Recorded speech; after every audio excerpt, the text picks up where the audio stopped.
otros elementos, otras circunstancias, otras necesidades que la sala del cine oscura no. La oscuridad del cine te mete en... es como acostarse y apagar la luz, ¿no? Cuando te quedas dormido empieza la proyección. Sí. Entonces empieza el sueño. Y en el sueño la comunicación es sin racionalismos. Y se puede uno comunicar más íntimamente con uno mismo y con esa proyección. Lo milagroso era aquella comunión de tantos, ¿no? Ese sueño soñado por tantos al mismo tiempo. Sí. Y que ahora y paulatinamente se ha ido perdiendo miserablemente.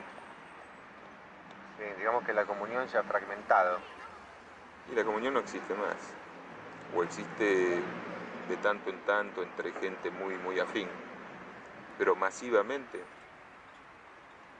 esas 2000 butacas llenas que quería Hitchcock, para que todos sueñen el mismo sueño al mismo tiempo, Sí. y se rían y se sobresalten y se asusten, eso ya casi está perdido.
Los orígenes de esta actividad suya, ¿cómo empezó su relación con el cine, digamos, ¿no? Bueno, empezó yo diría que para desmentir a Freud, ¿no? Porque resulta que mi abuelito me llevaba de prepo, tenía que ir o ir al cine, como se acompañarlo, yo era chiquito, 2 años, ¿no? 3 años, todos los días al cine San Martín, que estaba en Córdoba y Darwin, tenía que ir a acompañarlo de lunes a sábado, ¿no? Como él sufría del corazón, tenía miedo, entonces yo iba con él. No sé qué podía hacer, pero no sé. Él me llevaba. Bueno, entonces yo, el único día que tenía libre era el domingo, porque íbamos a casa de mi otro abuelo y yo iba a ver a River, entonces ya no. Es decir que yo tenía que estar todos los días de la semana en el cine. Hasta los 5 años, 6 que empecé a ir al colegio y aparte falleció mi abuelita. Así que entonces yo por lógica, a mí el cine no tendría que haberme gustado nunca, pero nunca. Aparte que no entendía nada y aparte que las películas eran mudas. Sí que no era una banda sonora, aunque sea, por ejemplo, musical, como para escuchar, nada. Yo estoy hablando del 27, 28, 29, 30, recién.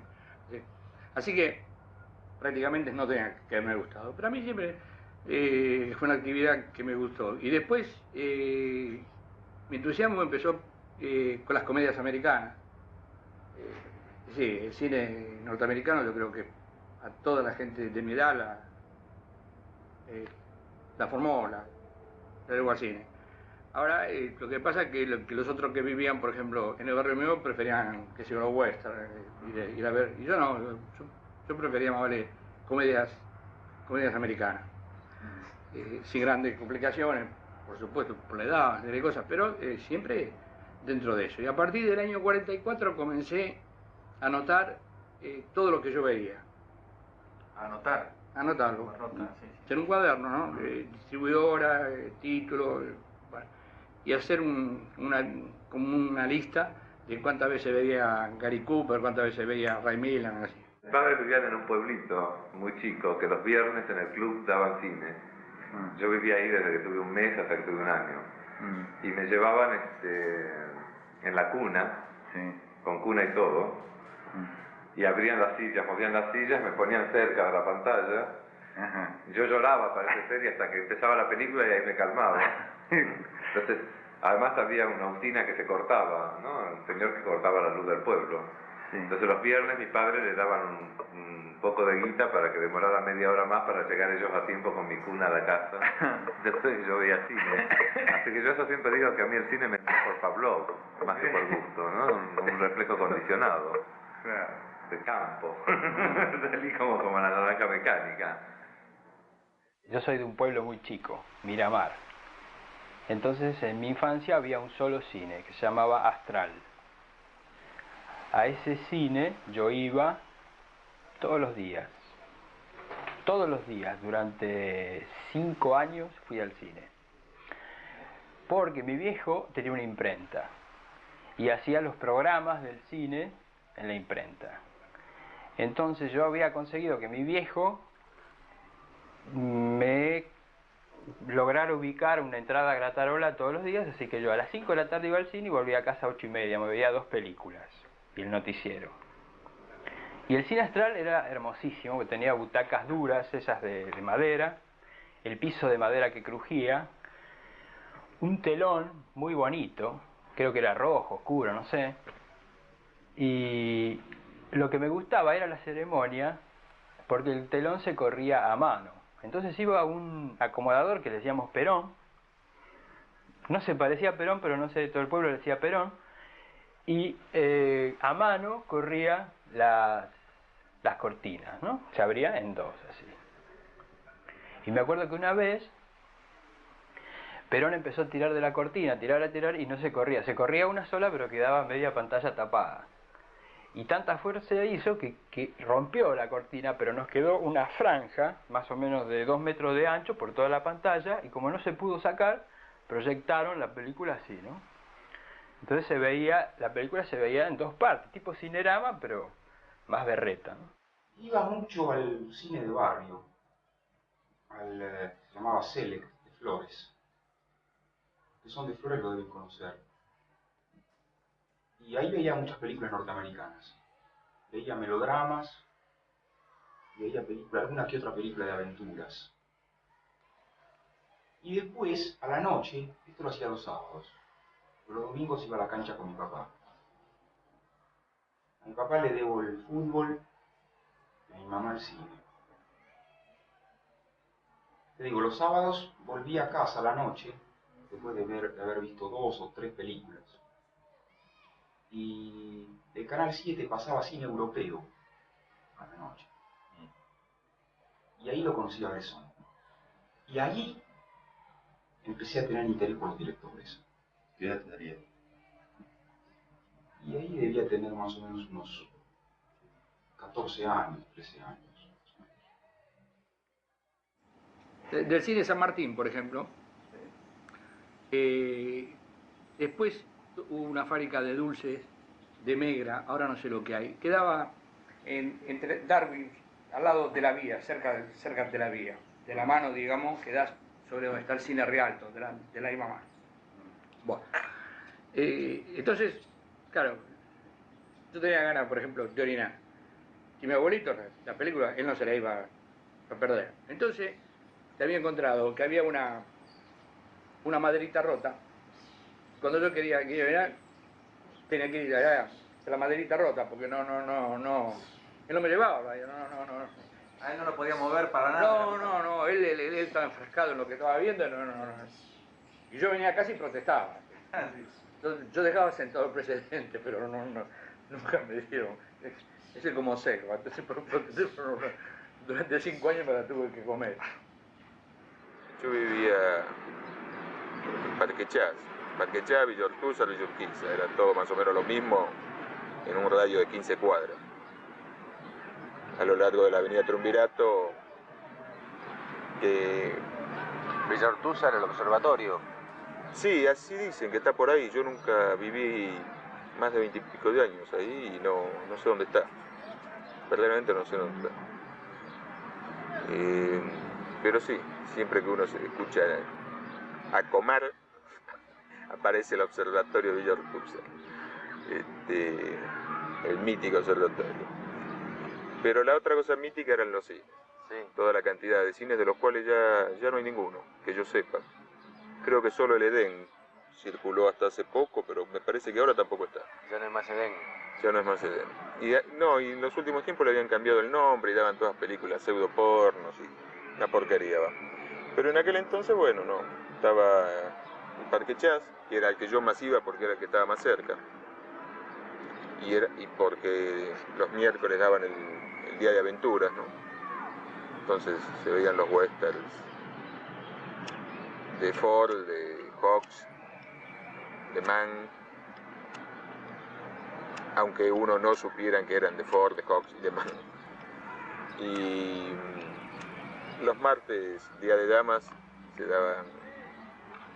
daba la posibilidad de ver los melodramas fundamentalmente, que eran para llorar, como decíamos en aquel entonces. Y todos los cines, los demás eran el Parque Chas, el 25 de mayo, el Edén, 9 de julio, el Gran Bur, que fue el cine Bacán, ese apareció un poco más tarde, y el Supremo, que era el cine rasposo, como todo barrio tiene y se precia de tener, donde además de las 4 películas, ahí se daban 4, en los demás se daban 3, pero ahí se daban 4, así que uno entraba, qué sé yo, a la 1:30, 2 de la tarde y se va a las 8 de la noche, y además del cine estaban, bueno, las trompadas, los huevazos, los gritos, los pibes que te meaban desde el pullman, de vidrios rotos en algunas oportunidades, se juntaban distintas barras, grandes broncas. Bueno, ese era el Supremo. Y el público era poco, escaso, porque yo iba a la tarde. Supongo que al cine se iba más a la noche en esa época. Me acuerdo que los martes era el público damas y damitas, creo que se llamaba, o algo así, porque daban cine nacional. Y me acuerdo que ahí, a esa función iba mi abuela y mi tía. Y como eran muy chicatas, se sentaban en la primera fila. Entonces, una imagen que siempre tengo del cine de mi pueblo es la pantalla enorme, monstruosa, donde a lo mejor 2 dinosaurios se están matando, y al lado, abajo de los dinosaurios, está mi abuela y mi tía con las cabecitas así mirándolos, ¿no? Y después el público se ponía de la fila 17 para atrás. Yo tenía la 21 de este lado. Siempre, esa era mi butaca. En el cine Electra, por ejemplo, una vez, cuando estrenaron El trueno entre las hojas, a pedido del público, con silbatina, pataleo, el proyectorista volvió a pasar cortó y volvió a pasar la parte del desnudo de Isabel Sarli al final. Y bueno, solían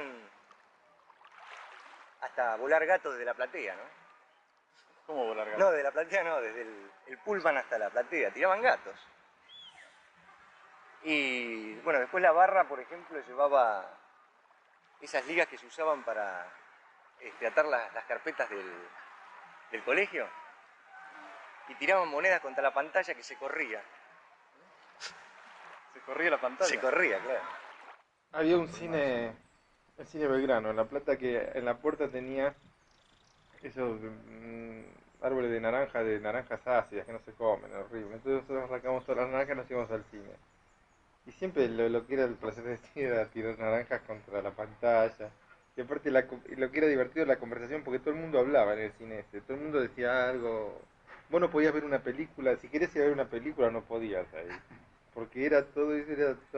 Y cada tanto los tipos, cuando se armaban mucho quilombo los del cine, llamaban a la cana. Me acuerdo que una vez habíamos estado tirando naranjas y llamaron a la cana y vinieron un colectivo y un camión de la policía y lo pusieron contra el cine. Entonces, nosotros agarrábamos y metimos los dedos de escupe a la gente, ¿viste? En el acerrín y eso. Porque la cara cuando salías te olía las manos a ver si tenías olor a naranja. Si tenías olor a naranja te llevaban en cara. Y cuando los tipos olían casi se mueren del olor que había. Leclerc lo que tenía, yo iba porque Leclerc, no sé por qué, en una época en los 60, no te imaginas que Leclerc era un cine de marica, un cine de marica y pajero. Claro, no es que hacían ciclos como el Lorraine, ya en esa época ya funcionaba el Lorraine. Pero por no sé qué extraño motivo, en el Leclerc dieron una serie de películas de Sam Fuller. Y El beso desnudo, yo me acuerdo, la vi en el Leclerc. Y el Leclerc, bueno, lo que era un infierno, era una especie de jugada de ajedrez, parecía un tablero de ajedrez vivo. Y te sentaba vos y a los 2 minutos te caía un tipo a sentarte y tú no miraba la película, te miraba a vos. Hasta que le decías algo, que se tomaba tanto, se iba. Y la pantalla era una maravilla, la pantalla, yo lo que decía que en el Leclerc estudiaba composición. Porque veías el armazón, tenía un armazón de 6 palos o de 4 palos, la pantalla, que era translúcida. Vos la imagen la veías perfectamente dividida en 9 cuadrados. Podías estudiar muy bien de dónde estaba puesto cada cosa en el plano. Una maravilla. Y después íbamos al Villarreal, pero ya cuando íbamos al Villarreal ya íbamos a cualquier cosa, no íbamos a ver cine porque francamente ya el cine Villarreal, por ejemplo, había un día de la colectividad sirio-libanesa, para nosotros eran turcos, ¿no? Eran todos turcos. Entonces cantaba un cantante de ellos famoso, que yo vi hace poco una película de él que cuando ya se estaba bastante mal muriendo, ¿no? Bueno, y el tipo, claro, ellos daban siempre las tres mismas, tenían, ¿no? Que yo siempre pienso que el día que la tengan que empezar a localizar esa, bueno. Entonces, ¿Vendrías al cine turco? sí, no, tengo de cine, pero resulta que daban las tres mismas en el mismo orden. Claro, nosotros entramos al cine y entonces venía un tipo con un caballo, como si fuera un gaucho, pero vestido de árabe, y pasa por una, qué sé yo, por una casa, muy típica de ellos, y el tipo se pone a cantar en árabe. Cuando se pone a cantar en árabe, claro, todos los árabes estaban todos serios, y nosotros éramos 10, 12 tirados por el suelo, entonces nos echaban siempre, nunca pasamos de ahí. Es decir, todos los años pero nunca pasamos de la escena esa, así que nunca sé cómo seguía, ni cómo terminó, ni nada. Eso es cierto. Después, primero se llamaba Manon, después se llamó Vidal. El teléfono me acuerdo que era 71 20 40, no me lo olvido nunca. Me acuerdo, por ejemplo, que en el cine de Devoto, una vez fui a ver Los Días Calientes, salsa. Y claro, esto fue en la época de la explosión de la sexualidad. Y estábamos un montón de gente esperando afuera, porque la gente que estaba adentro, eran todos adolescentes, como que no se querían ir, querían quedarse a ver, no sé, todas las funciones, qué sé yo. Entonces se empezó a decir en la calle que había que ponerse corbata para entrar. Y no teníamos corbata. Entonces me acuerdo que yo tenía un piloto y que me saqué el cinturón del piloto y que me lo puse como si fuera una corbata. Me puse el cinturón del piloto como si fuera una corbata. Y así pude entrar. Me acuerdo en el Cinemaster de La Plata, en el año 61. Yo creo que no me acuerdo cómo se llamaba la película, realmente no me acuerdo. Trabajaba este repugnante Robert Taylor. Y le mataron 11.000 japoneses en la película. Y en la última visera hay un japonés que se está muriendo así, levanta así, y ese sí le tiembla la mano y ¡pah! Le pega un tiro en la espalda, por supuesto, y lo mata. Y cuando salimos salimos del cine, uno que venían detrás mío decían, qué hijos de puta estos japoneses, nunca me voy a olvidar de eso. Me acuerdo, hay una recurrente, porque además era recurrente la actividad, que no era precisamente en el cine, pero estaba unido al hecho de ir al cine, y eran las distintas pizzerías que iba visitando a la salida del cine. Que si iba, por ejemplo, al Gran Burm, eran 7 porciones porque había 7 pizzerías en el camino, ¿no? Si iba al 25 de mayo eran 5, si era al Parque Chas 3. Porque en cada una me iba comiendo una porción. Y después venían las terribles pataletas al hígado, que es el otro recuerdo que tengo también muy ligado al cine. Los dolores de cabeza, sentirme mal. Porque claro, yo comía al mediodía y salía rajando por el cine. Me veía 3 películas. Y después me comía toda la pizza esa y bueno, generalmente reventaba.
Pero en el caso del cine, con lo que yo te estoy diciendo de la tendencia a sentarse adelante es una ventaja. Porque generalmente la gente no prefiere sentarse muy adelante, por lo menos en las primeras 10 filas. Y ya te digo, si no es una función muy concurrida, uno puede sentarse bastante adelante, con lo cual logra muchas ventajas. Una de ellas es mayor capacidad de abstracción. O sea, todo queda atrás, ¿no? Todo lo que pueda molestar queda atrás. Y no se interpone nada entre la película y no. Que es, digamos, una obsesión, Cierta hipnosis. Claro. Es la búsqueda, ¿no? De que entre la película y uno no haya ninguna interposición, no haya ningún obstáculo. Y un cinéfilo es como un adicto, ¿no? No es como un especialista en cine, un crítico de cine. Muchos se transforman en críticos de cine y en especialistas en cine, sí, o en un determinado tema, ¿no? Hay cinéfilos de la comedia musical, por ejemplo, ¿viste que hay? Sí. Cinéfilos que son de la comedia musical y que del resto del cine. No, a mí el cinéfilo que más me gusta es aquel que encuentra como un sistema de pensamiento en el cine, básicamente, te diría. Ya como que relaciona... Es loco. Habla en términos que nadie puede llegar a entender, ¿no? Así como este amigo mío que yo te digo de salir de ver Cena para amantes de Patrón y Griffith, que según todas las convenciones era un bodrio, y gritando en el call, esto es un film de tesis. Sí. Que yo no entendía lo que quería decir. Yo sabía que no quería decir que era una buena película, pero que era un film de tesis, lo era. No, los cinéfilos es un mundo muy especial, ¿eh? Es un mundo como el de los alcohólicos, por ahí también, en algún momento te diría. Porque tampoco hay gente, bueno, hay de todo, ¿no? Pero los que yo más me he hecho amigo, tampoco hay gente que se confunda el cine con la vida. Ni tampoco son necesariamente cineastas frustrados. Yo no podría medir un cinéfilo por alguien que quiere hacer cine y no puede. Sí. No, al contrario, ¿eh? Es como un culto. Es difícil precisar qué es un cinéfilo y en qué se diferencia de una persona que va mucho al cine. Pero yo creo que el que va mucho al cine y no es cinéfilo, generalmente va a ver estrenos y difícilmente revea películas, porque ya conoce el argumento. Esa es una cuestión que una vez he escuchado decir, no, ¿para qué voy a ver de nuevo esta película? Yo ya sé de qué se trata. En cambio, el cinéfilo siempre va a encontrar cosas nuevas en una película que le ha gustado. Yo en películas que he visto 5 o 6 veces, porque las he visto a lo mejor en cine, las veo en televisión y las revuelvo a ver en televisión. Además, el cinéfilo se va a quedar a lo mejor hasta las 3 de la mañana viendo una película que le interesa, cosa que difícilmente haga la persona que va mucho al cine.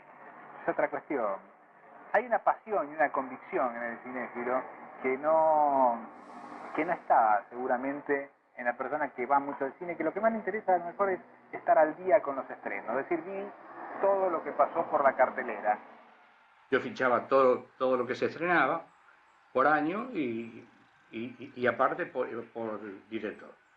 Entonces llegó un momento que hace un par de años se me ocurrió una cosa que es una quimera, que se podía sacar un libro desde la primera película sonora hasta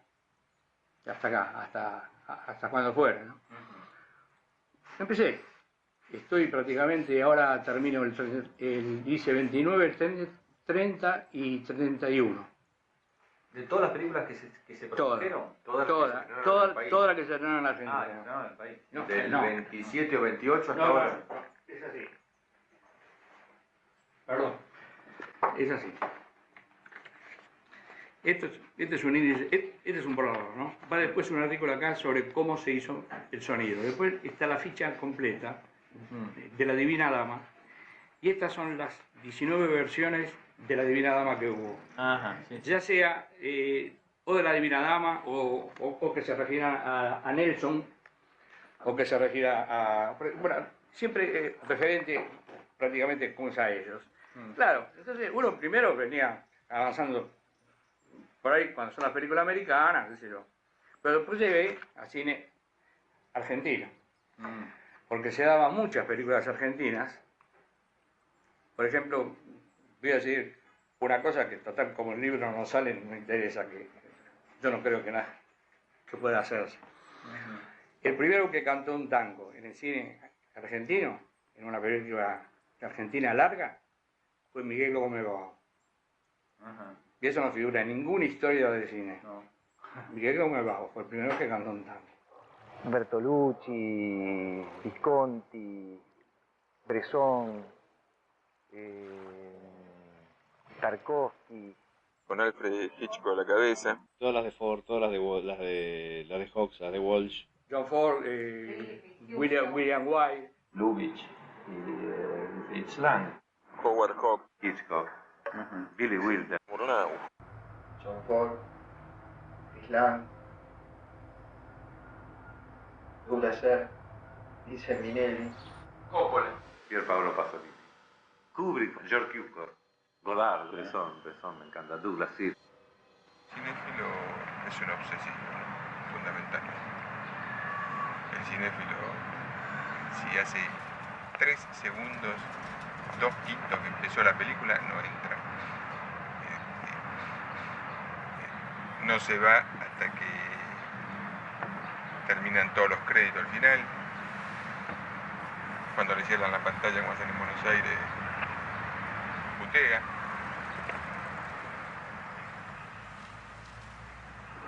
Sale del cine, si está con amigos, habla de la película, solete. Cita película, nombres, actores, directores, años, fechas. Eso es un cinéfilo, me parece. Creo que la diferencia está ahí, en la obsesión que pone el cinéfilo y la no obsesión que pone el espectador del cine común, por más que le guste mucho. Que vaya 4 veces por semana. Sería la diferencia entre la pasión y la glotonería. Es buena, es buena. Me gusta Coppola. Algunas cosas de Scorsese. Me gusta Carpenter. John Ford, Torre Río y Romero. Coppola, Scorsese, De Palma, Fabio. Hawks, Ford, Coppola, Scorsese. Carpenter, La regla del juego de Renoir. Coppola, Scorsese. Mario Bava, Houston fue un tipo que... William Wilder, Howard Hawks, Fritz Lang. Creo que un cinéfilo es alguien para quien el cine es un objeto de fetichismo. Es decir, alguien a quien le gusta la imagen en movimiento y que todo lo que es accesorio para otras personas, a quienes el espectáculo puede fascinar, entusiasmar, aburrir, pero el cinéfilo se convierte en objeto de interés. Es decir, los datos, las filmografías, los títulos de las películas, los actores secundarios, los subgéneros, los lugares de filmación, cantidad de cosas que son muy accesorias en la cabeza de otra gente a la que le gusta el cine, o que no son las más importantes, se convierten en objetos de colección. Creo que hay una actitud de coleccionista, de psicología de coleccionista en el cinéfilo. Coleccionista visual, que no guarda, que consume, pero al mismo tiempo que guarda una memoria, que archiva datos, que hace cruces en cuadernos, catálogos, al lado de los nombres de las películas. Es un poco la psicología del coleccionista. Yo a los cinéfilos los quiero mucho porque casi todos mis amigos son cinéfilos, además nos vemos y hablamos de cine, todo es hablar de cine, todo es gente con una mochila de historia, de cosas. El cinéfilo es como un contador de sueños, el cine es un sueño. Entonces el cinéfilo es un tipo muy ingenioso, muy divertido, porque maneja siempre una narración, maneja historias, Entonces el cinéfilo es muy lindo, pero es un inútil. Por ejemplo, Rodrigo es un cinéfilo 100%, pero fíjate cuando come una manzana, vas a ver cómo come una manzana, parece que la cortara con una topadora. Por ejemplo, no saben vivir en la realidad los cinéfilos. Ah, eso es lo que vos un poco... Claro, son torpes, son terribles. Una vez me fui de campamento con un cinéfilo y bueno, lo dejé. Lo dejé no sé dónde, creo que en el canal de Bigle. Sergio, Sí. ¿cómo formarías tu familia de directores favoritos? Bueno, Larco, Buñuel,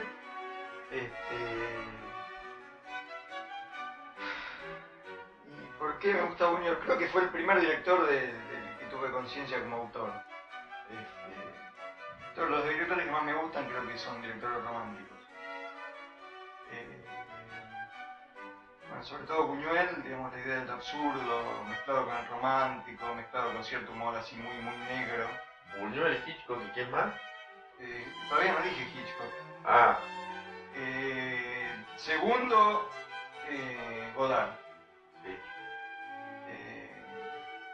No sé, para mí fue el descubrimiento de mi vida como cinéfilo, Godard. Creo que cada película que veo hoy me hace acordar a Godard por distintas cosas. O las frases que escribió, o planos que él hizo, o búsquedas que hizo, o todo, como idea de experimentador, como idea de director moderno, que trabajó desde los géneros hasta las citas, digamos, un cine con singularidad personal, donde está siempre él, ¿no? En cada plano.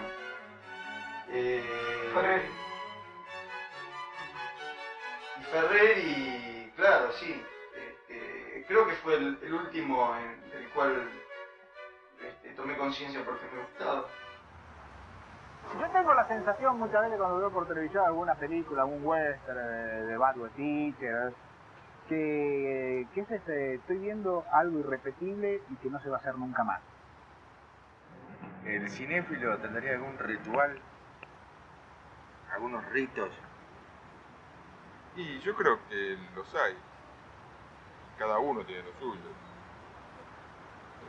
El ritual de buscarla en el diario todas las películas que puedan ser vistas en los lugares más disparatados y a la hora más disparatados. Y busca, y encuentra, y cuando encuentra va, llueve, truene, son las 2 de la tarde, vuelta a las 11 de la noche, a la vuelta a la casa, la otra punta de la ciudad, y va lo mismo. Esos ritos creo que se cumplen. Después están los ritos posteriores, ¿no? Puede, si está solo, puede ser, no sé, se me ocurre, la caminata. Si está acompañado, puede ser tomar algo. Si se vio Coppola, comer tallarines. No sé, si se vio Marco Ferreri, comer todo. Si se vio Furtivos. Si se vio Furtivo, no comer. Salir a matar a la madre, qué sé yo. Por eso el cinéfilo es un personaje tan extraño. Por eso yo esta relación que hago con filosofía y cine, que es el curso que estoy dando, ¿no? Que tienen una palabra en común, la palabra filo, o filía. En términos griegos es como, no es solo una relación de amor en un sentido muy general, es una relación de amistad. Es una relación dialéctica según la cual, mediante el uno y el otro, se van creando toda una serie de situaciones de acceso, ¿no? Entonces, en ese sentido, así como el filósofo también es un sospechoso, es alguien que sospecha, ¿no? El filósofo es alguien que tiene como esa especie de interrogarse y cuestionar todo, ¿no? El cinéfilo le pasa lo mismo, ¿no? Hay un poco de una cosa que supera a las películas mismas, que lo hace un personaje tan aislado.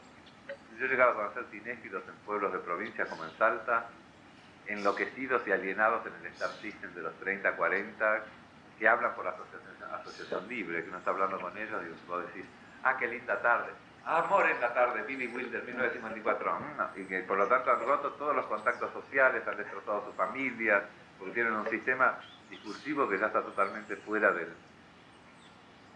Así es como se agrupan también los cinéfilos, ¿no? Es decir, como pequeños grupos de secta. Sí, sí. Como nos agrupábamos nosotros en las tardes para ver qué sé yo, en la casa de un amigo para ver videos y películas y estos de terror. Qué sé yo. Supuestamente estamos unidos por una especie de sentimiento superior, que sería la filia, ¿no? Del cine.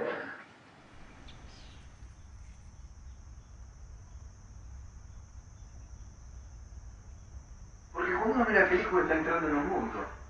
Y si uno está entrando en ese mundo tiene que abandonar el otro, del que viene, de la avenida en la que vino, del colectivo que tomó. Uno entra y no tiene ni que acordarse ni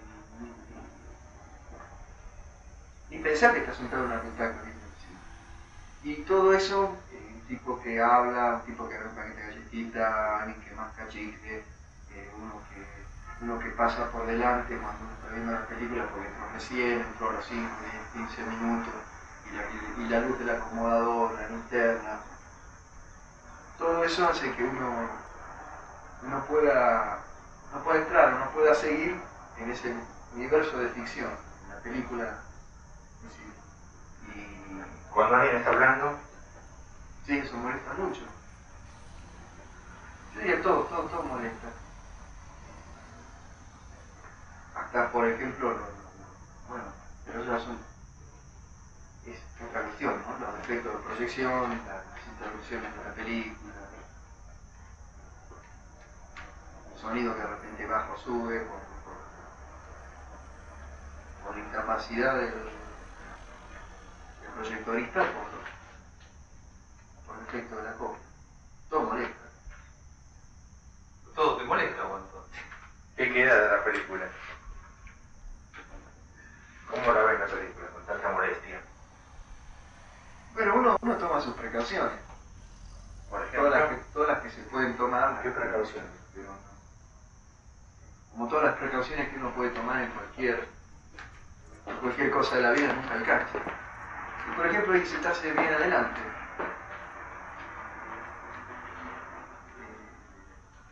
Sentarse bien adelante, a medida, bueno, que yo he ido viendo más y más cine, ocurre algo que Truffaut también decía, que uno siente la necesidad de estar cada vez más cerca de la película, cada vez más cerca de ese mundo que uno se le ofrece en esa pantalla grande, cada vez sea más grande, que cada vez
Yo creo que no se puede transmitir en clave crítica, yo creo que se puede transmitir en clave literaria. Que el texto que puede transmitir el amor por el cine es un texto literario, no es un texto crítico. Es un texto tal vez pasional, autobiográfico, confidencial, hecho en torno a la visión de una película. Y que a través del texto crítico se pueden articular esas vivencias dándoles una organización intelectual, pero que la transmisión va a existir en la medida en que esas vivencias pasen a través de la organización intelectual. Es decir, únicamente en la medida en que el texto no se quiera teórico, no se quiera separado de esas vivencias, en las que no se quiera objetivo, llamémoslo así. Y que la transmisión es totalmente el sentido pasional. Entrar a definir lo que es, lo que uno realmente considera que son los tipos que son maestros. Entrar a definir exactamente, ¿viste?, qué es lo que hacían estos tipos, y creo que ni uno, si nadie lo sabe. Porque creo que un 80% de lo que uno hace en cine es intuición. Si no es técnica consciente, ¿no?, sino que es intuición. Sí, es lo mismo que en el jazz, ¿viste?, que hace que que los solos de un tipo, que las ideas melódicas o armónicas de un tipo sean brillantes, ¿viste?, y te haga pegar saltos y te ponga la piel de gallina, y otro tipo es muy correcto y no. Si ese tipo no es que haya aprendido más música que otro. Lo mismo está, es una cuestión de no sé, de personalidad, de sensibilidad, no sé muy bien qué carajo es. Y en cine pasa exactamente lo mismo.